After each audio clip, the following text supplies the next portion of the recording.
بسم الله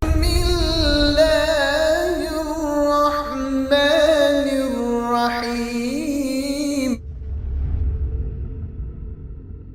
What role do veils play for females in public? Excellent, good question. What do you think about the criticisms that say that they limit self-expression?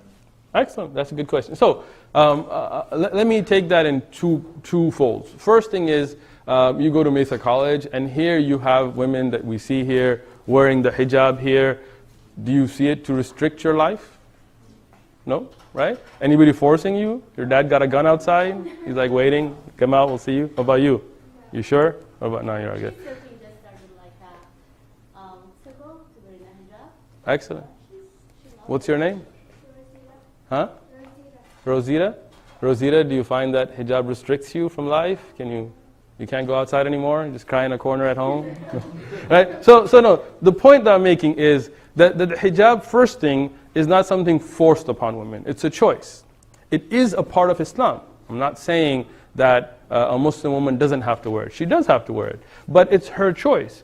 In the Jewish faith, for example, you also have the concept of hijab, different names, but it is something that has to do with marriage, that they wear after marriage. Has to do with authority of the husband. But in Islam, you don't have that. It's in the Bible as well, right? It wasn't the topic today, but we can discuss that. About, if a woman prays or prophesies without her head covered, then her head should be sworn, which should be shaved. And if she doesn't want to, then let her be covered. In the Bible, New Testament, right? Many Christians do practice that, like the Amish, like Catholic nuns and others. Others don't. That's up to them. In Islam we have it, but the difference between Islam and Judaism and Christianity, as in the Bible it's shown as an authority of man over woman, in Islam it's not. In the Qur'an, the hijab has to do with to show the honor of a woman, to let her to be known as a pious, as chaste woman. So the hijab is a representation of modesty, and it's a choice of the woman. Are there families that may force their daughters? Maybe. Are there families that force their daughters to get married? Probably. In every culture across the world, right? But that's not Islam. You got to separate what may go on in certain countries and what Islam teaches. Islam teaches that the hijab is a religious practice regarding the modesty. And men have their own laws of dress. You didn't see me come here in Speedos and a marble bag, and trust me, you would have all left. So, men have their own rules of clothing. Women have their own rules of clothing. And we live by them a modest lifestyle. And I'll give you a further clarification on that, right? Are we going to be honest? Well, I have a question about the full... I was getting there, relax. I'm getting there, right?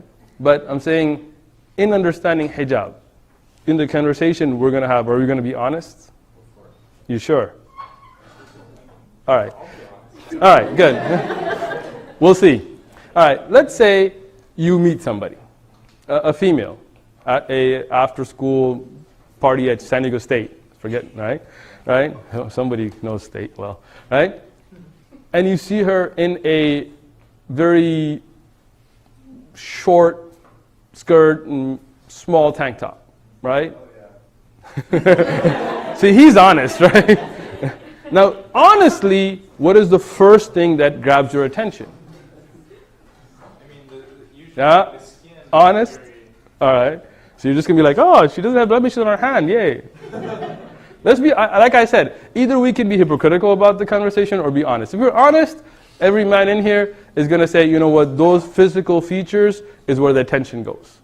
And that's where you begin your judgment. And that's why in Western society, if you look at commercials, if you look at how chewing gum is sold, it's sold through selling the woman's body. You see a lady in a bikini jumping up and down and spearmint gum. You're like, what does that have to do with that, right?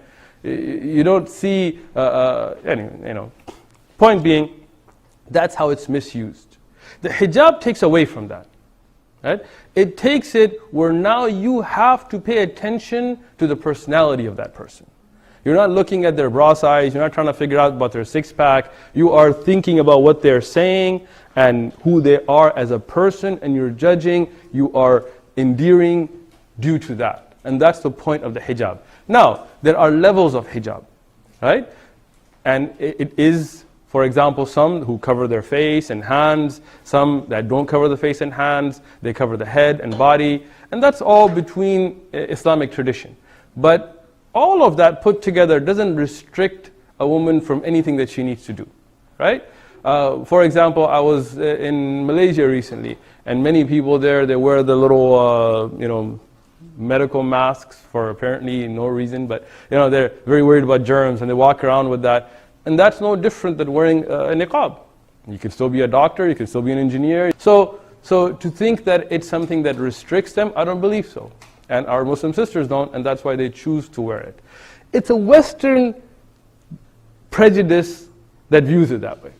Like they see the hijab and they get into some weird fantasy about domination, and they look at it and then they think, oh, she's oppressed, let me go liberate her, and we're good, thanks a lot. So, what was your other question? Was that it? No, that was. All right, cool. Thank you. And please, no offense, so ask anything you like. Go ahead. Along those tangents, you're dressed somewhat modestly. Thank you. And I think you're Thank you. very handsome. All right. Please get that on recording. Go ahead. So how come you're not covered? So that's a good point. I mean, if you look at me and you look at the sister sitting here, I'm as covered or more as she is, right? Pretty much, right? How come you don't wear a full covered burqa? Because as... Stopping me from having those thoughts. okay, so let's take it there. First thing is, we have to understand in honesty, right? Either we can be hypocritically dishonest or honest. If we're honest, the way men and women react to attraction is different. That's a reality, right? I'll explain. When you go, and again, I'm sorry, I'm going to be blunt and honest, so don't get offended. I'm not getting offended. I hope you guys don't either. If you go downtown, or if you go anywhere else, and you see the number of strip clubs, right? How many Chippendales do you have, and how many female stripping clubs do you have, right? Unfortunately, it's not balanced. It's not anywhere in the world, right? Right. But why is that? If you look at the ratio of rape in the world, right? And again, I'm not justifying any of this. I'm explaining something, right?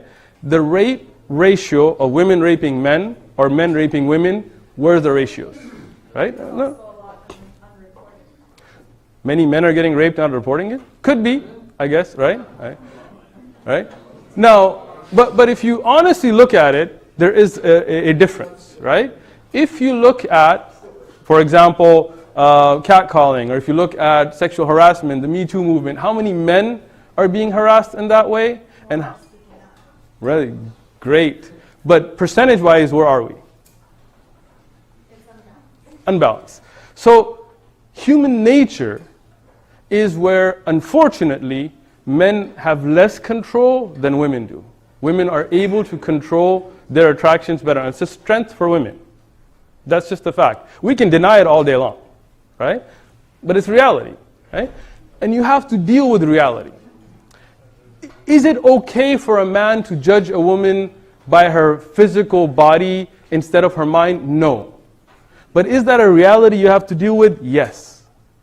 Understand? When you go in for a part in a movie role, is it okay for that director to try to take advantage of a person because of their, whatever? No. But does that happen? Yes. Do we as a society in the West kind of push it under the rug? Yes.